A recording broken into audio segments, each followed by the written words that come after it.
मोक्षमार्गस्य नेतारं भेत्तारं कर्मभूभृतां ज्ञातारं विश्वतत्त्वानां वन्दे तद्गुणलब्धये। बोलिए पंच परमेष्ठी भगवान की जय। शांति विधाता श्री खैर शांतिनाथ भगवान की जय। द्वादशांग जिनवाणी माता की जय। ग्रंथादिदास श्री तत्वार्थ सूत्र जी की जय। आचार्य श्री उमा स्वामी जी महाराज की जय। आचार्य श्री विद्यासागर जी महाराज की जय। मुनिपुंग शेख सरसुधा सागर जी महाराज की जय। अड़ाई द्वीपस्थ समस्त महामिजाजों की जय। कल हमने 5 सूत्रों को समझा था, जिसमें अंतिम सूत्र जो था वह था संसारिणो मुक्ताश्च। इस सूत्र में जीव के 2 भेद बताए थे, एक तो संसारी और दूसरा मुक्त। इसमें से जो प्रथम भेद है संसारी, उस संसारी जीव के भी क्या कोई भेद है, ऐसा जब प्रश्न आया तो आचार्य भगवंत उसका अगले सूत्र में समाधान कर रहे हैं और कह रहे हैं, सूत्र उच्चारित करें, समनस्का मनस्काः, अर्थात समनस्क अमनस्काः, यह पदच्छेद होगा। अर्थ देखें, समनस्क अमनस्काः अर्थात समनस्क अर्थात मन सहित, अमनस्काः अर्थात मन रहित। यह 2 संसारी जीव के भेद है। इस प्रकार से अर्थ होगा। इसके और किन नामों से जानते हैं तो इन्हें समनस्क को संगी और सैनी नाम से जानते हैं, अमनस्क को असैनी और असंगी इन नामों से जानते हैं। मन है, यह मन कितने प्रकार का है तो मन 2 प्रकार का है, एक तो द्रव्य मन और दूसरा भाव मन। द्रव्य मन की परिभाषा क्या होगी, अंगोपांग नाम कर्म के उदय से जो पुद्गल कणों से उत्पन्न होता है उसे द्रव्य मन कहते हैं। भाव मन किसे कहते हैं, वीर्यांतराय और 9 इंद्रियावरण कर्म के क्षयोपशम की अपेक्षा रखने वाले आत्मा की विशुद्धि से जो उत्पन्न होता है वह भाव मन कहलाता है। इस प्रकार से मन की परिभाषा हुई। अगले सूत्र में आचार्य भगवंत संसारी जीव के और कौन से भेद हैं उन्हें भी बताते हैं। सूत्र उच्चारित करें, संसारिणस् त्रसस्थावराः, पदच्छेद होगा संसारिणः त्रसस्थावराः। 3 पद हैं, संसारिणः त्रसस्थावराः। अर्थ देखें, संसारिणः अर्थात संसारी जीव, त्रस अर्थात त्रस और स्थावराः अर्थात स्थावर के भेद से 2 प्रकार का है। कौन कौन से, एक तो त्रस और दूसरा स्थावर। यहाँ एक शंका उत्पन्न होती है। सर्वार्थ सिद्धिकार आचार्य पूज्यपाद स्वामी जी इसमें एक शंका उत्पन्न करते हैं कि यहाँ संसारी जो पद है इसको ग्रहण करने की क्या आवश्यकता थी, क्योंकि पूर्व में तो संसारी का वर्णन चल रहा था। संसारी के 2 भेद कहे थे, समनस्क और अमनस्क, तो उसी का जब वर्णन चल रहा था तो यहाँ संसारी जो पद है यह तो निरर्थक है, क्योंकि आपने जो कहा था सूत्र जो होता है वह तो लघु होता है, अथवा उसमें जितने कम अक्षर हो वह सूत्र कहलाता है, परंतु यहाँ तो संसारी शब्द व्यर्थ ही आ गया। तो पूज्यपाद स्वामी समाधान करते हैं कि यहाँ संसारी जो पद है यह पद आना निरर्थक नहीं है, क्योंकि जो पहले भेद पढ़े थे संसारिणो मुक्ताश्च, संसारी और मुक्त, यह 2 भेद हैं। पहले में तो संसारी जीव का वर्णन हो गया, समनस्क और अमनस्काः। अब कोई जीव इसे यह ग्रहण ना कर ले कि संसारी जीव के भेद हो गए सामनस्क अमनस्क, और मुक्त जीव के भेद हो जाएंगे त्रस और स्थावर। तो इस प्रकार से ग्रहण ना कर ले, तो इसलिए यहाँ संसारी शब्द जोड़ना पड़ा कि संसारी जीव के ही त्रस और स्थावर यह दो भेद होते हैं। त्रस किसे कहते हैं? तो त्रस नाम कर्म के उदय से जो पर्याय प्राप्त होती है उसे त्रस कहते हैं। स्थावर किसे कहते हैं? तो स्थावर नाम कर्म के उदय से जो पर्याय प्राप्त होती है उसे स्थावर कहते हैं। यहाँ एक और जिज्ञासा उत्पन्न होती है कि जो समनस्क और अमनस्क ये दो हैं, इसमें समनस्क को पहले क्यों लिया? तो आपको पहले बताया था कि जो सूत्र होते हैं ये वैज्ञानिक पद्धति से इन्हें बनाया जाता है। इनको बनाने की पद्धति वैज्ञानिक पद्धति होती है। वह किस प्रकार से होती है? यहाँ सामनस्क और आमनस्क जो है, इसमें सामनस्क पहले इसलिए रखा क्योंकि सामनस्क जीव जो है यह पूज्य हैं, इनमें सम्यक दर्शन प्राप्त करने की योग्यता है, इसलिए यहाँ सामनस्क पहले रखा। पश्चात जो दूसरा सूत्र है संसारिणस् त्रस स्थावराः, इसमें त्रस को पहले क्यों रखा? तो त्रस जीव स्थावर की अपेक्षा पूज्य है। क्यों? क्योंकि उसमें सम्यक दर्शन प्राप्त करने की योग्यता है, इसलिए त्रस यहाँ पहले रखा। इस प्रकार दोनों सूत्रों में यहाँ समनस्क पहले रखा, यहाँ त्रस पहले रखा। अब अगले सूत्र में आचार्य भगवंत जो 5 स्थावर होते हैं उनका वर्णन कर रहे हैं। सूत्र उच्चारित करें। पृथिव्यप तेजो वायु वनस्पतयः स्थावराः। पदच्छेद होगा पृथ्वी अप तेजः वायु वनस्पतयः स्थावराः। अर्थ देखें।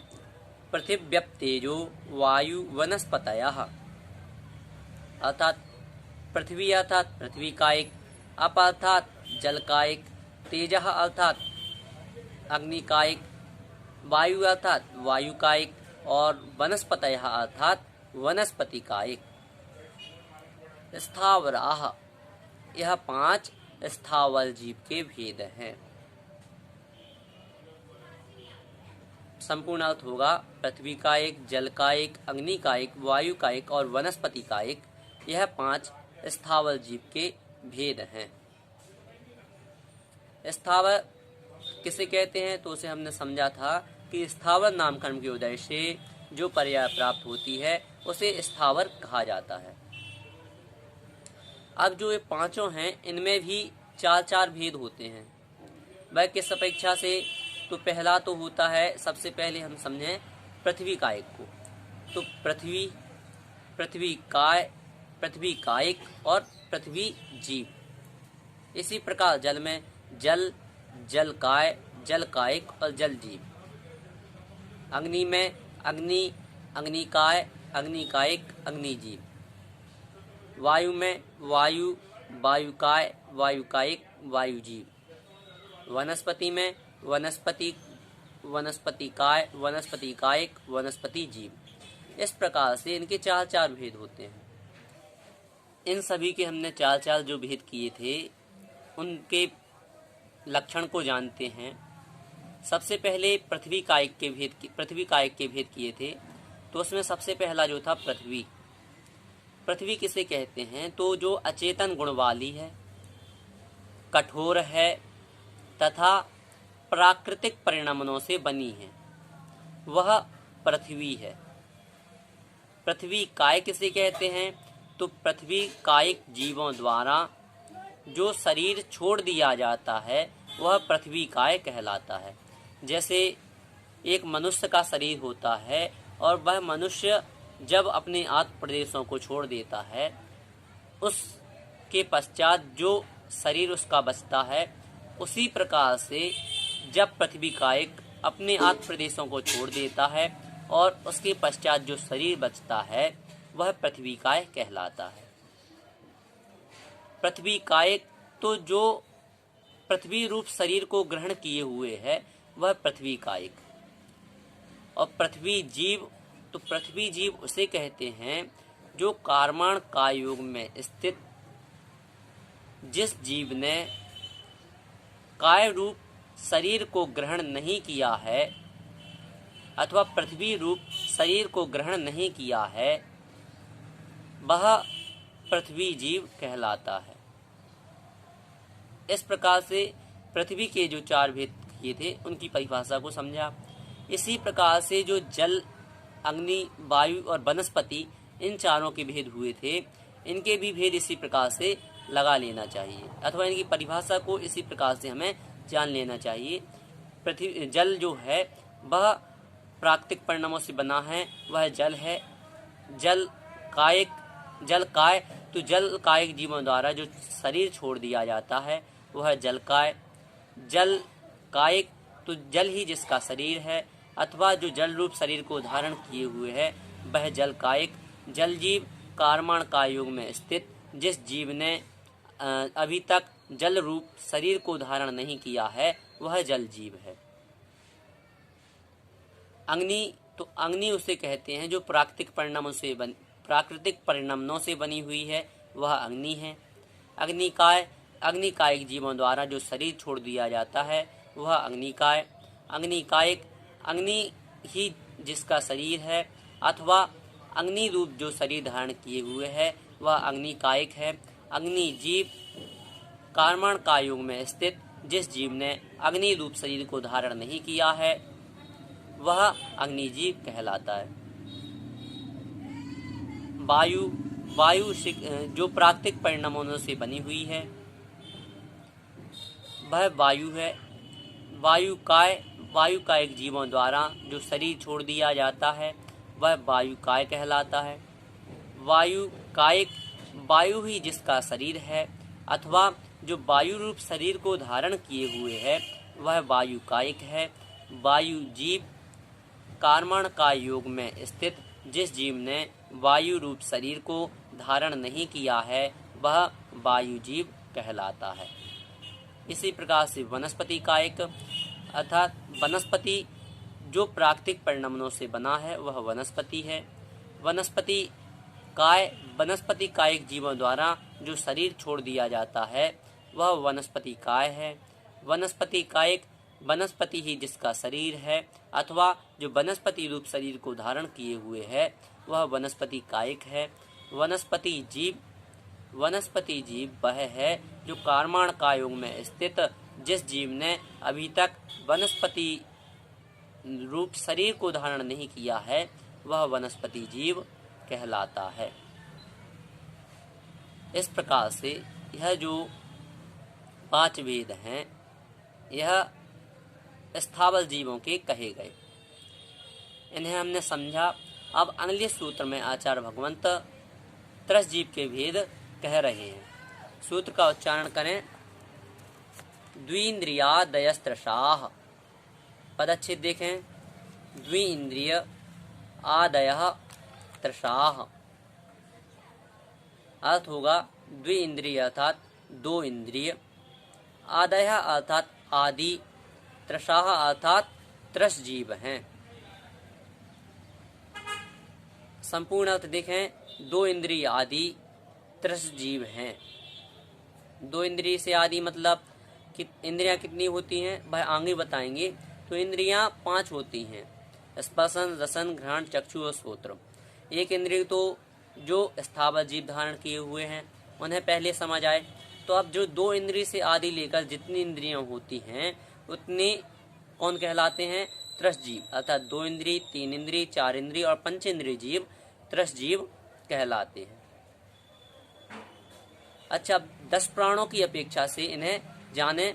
10 प्राण कौन से होते हैं पहले तो यह जानना आवश्यक है।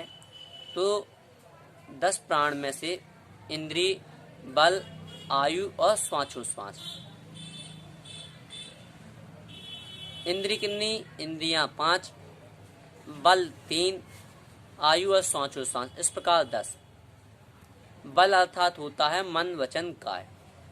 तो सबसे पहले स्थावर जीव की कितने प्राण होते हैं? तो स्थावर जीव के 4 प्राण होते हैं, अथवा एक इंद्रिय के 4 प्राण होते हैं।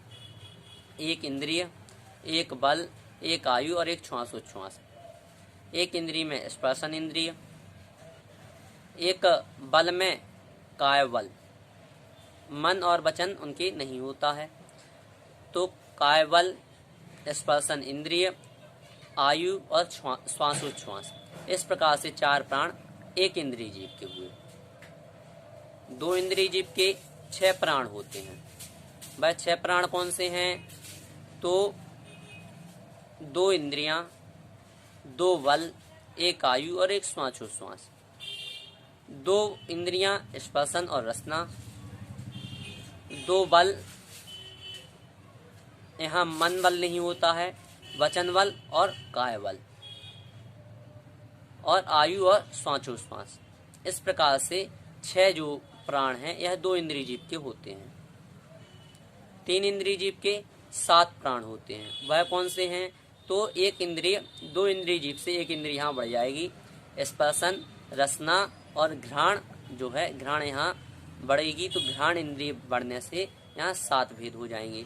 स्पर्शन, रसना, घ्राण 3 इंद्रियां, वचन बल और काय बल 2 बल, आयु और श्वासोच्छ्वास, इस प्रकार से 7 प्राण 3 इंद्रिय जीवों के होते हैं। 4 इंद्रिय जीवों के 8 प्राण होते हैं। वह कौन है? तो 8 प्राण हैं स्पर्शन इंद्रिय, रसना इंद्रिय, घ्राण इंद्रिय और चक्षु इंद्रिय। वचन बल, काय बल, आयु और श्वासोच्छ्वास, इस प्रकार से 8 प्राण 4 इंद्रिय जीव के होते हैं। जो हमने 5 इंद्रिय में 2 भेद किए, समनस्क और आमनस्क। समनस्क अर्थात मन सहित और आमनस्क अर्थात मन रहित। तो जो आमनस्क जीव हैं इनके 9 प्राण होते हैं। कितने? इनके 9 प्राण होते हैं। वह कौन है? तो आमनस्क जीवों के स्पर्शन, रसना, घ्राण, चक्षु और कर्ण 5 इंद्रियां होती हैं। बल में 2 बल होते हैं, वचन बल और काय बल, इस प्रकार से 2 बल होते हैं। आयु और श्वासोच्छ्वास 5, 2, 7, 2, 9, इस प्रकार से 9 प्राण होते हैं। संगी पंचेंद्रिय जीवों के 10 प्राण होते हैं। 10 प्राण 5 इंद्रिय, 3 बल, आयु और श्वासोच्छ्वास। 5 इंद्रियों में स्पर्शन, रसना, घ्राण, चक्षु, कर्ण 5 इंद्रियां, 3 बल, मन बल, वचन बल, काय बल 3 बल, आयु और श्वासोच्छ्वास, इस प्रकार से 10 प्राण पाए जाते हैं। इस प्रकार हमने सभी जीवों में किस जीव में कितने प्राण होते हैं इसको जाना। अब जो हम वर्णन पढ़ रहे थे त्रस जीव का, तो त्रस किसे कहते हैं? तो बताया गया था कि त्रस नाम कर्म के उदय से जो पर्याय प्राप्त होती है उसे त्रस कहते हैं। 2 इंद्रिय, 3 इंद्रिय, 4 इंद्रिय, 5 इंद्रिय, यह जीव कौन से हैं? तो उदाहरण के माध्यम से समझें। 2 इंद्रिय से 4 इंद्रिय जीव की 6 ढाला में एक पंक्ति आती है, लट, पिपील, अली आदि शरीर। तो लट, पिपील, अली यह क्रमशः 2 इंद्रिय, 3 इंद्रिय और 4 इंद्रिय के उदाहरण हैं। लट अर्थात जो रुनी आदि होती हैं, जो चावल या गेहूं आदि में जो रेंगने वाली जो छोटे छोटे कीड़े होते हैं वह 2 इंद्रिय जीव हैं। पिपील अर्थात चींटी, चींटी आदि जो हैं वह 3 इंद्रिय जीव हैं। अली अर्थात होता है भौरा, भौरा आदि जो हैं यह 4 इंद्रिय जीव हैं। अब 5 इंद्रिय जीव बचे, तो 5 इंद्रिय जीवों में मनुष्य, त्रियंचों में भी हाथी, घोड़ा, गाय, बैल आदि, यह जो हैं यह 5 इंद्रिय जीवों के भेद हैं। इस प्रकार से हमने इस सूत्र को समझा। अगले सूत्र में आचार्य भगवंत इंद्रियों के कितने भेद हैं या इंद्रिय कितनी होती हैं इसको बता रहे हैं। सूत्र उच्चारित करें, पंचेंद्रियाणि, पदच्छेद देखें, पंच इंद्रियाणि, अर्थ होगा पंच अर्थात 5, इंद्रियाणि अर्थात इंद्रियां होती हैं। संपूर्ण अर्थ होगा 5 इंद्रियां होती हैं। इसका वर्णन हमने अर्थात इनकी पूरी परिभाषा जो थी, स्पर्शन, रसना, घ्राण, चक्षु, कर्ण, इनकी परिभाषा को अध्याय 1 सूत्र नंबर 14 में हमने समझा था। और आगे भी इसकी परिभाषाएं आगे के सूत्रों में आएंगी। आज हमने 5 सूत्रों को पढ़ा। समनस्का मनस्काः, संसारिणस्त्रसस्थावराः, पृथिव्यप् तेजो वायु वनस्पतयः स्थावराः, द्विन्द्रियादयस्त्रसाः, पंचेन्द्रियाणि। इस प्रकार से 5 सूत्रों को समझा। इन सूत्रों में आपको यदि कोई जिज्ञासा है तो आप हमें भेज सकते हैं। आप हमें YouTube चैनल पर भी कमेंट के माध्यम से बता सकते हैं, अथवा हमारे व्हाट्सएप नंबर पर भी आप हमें अपनी जिज्ञासाएं भेज सकते हैं। जय जिनेंद्र।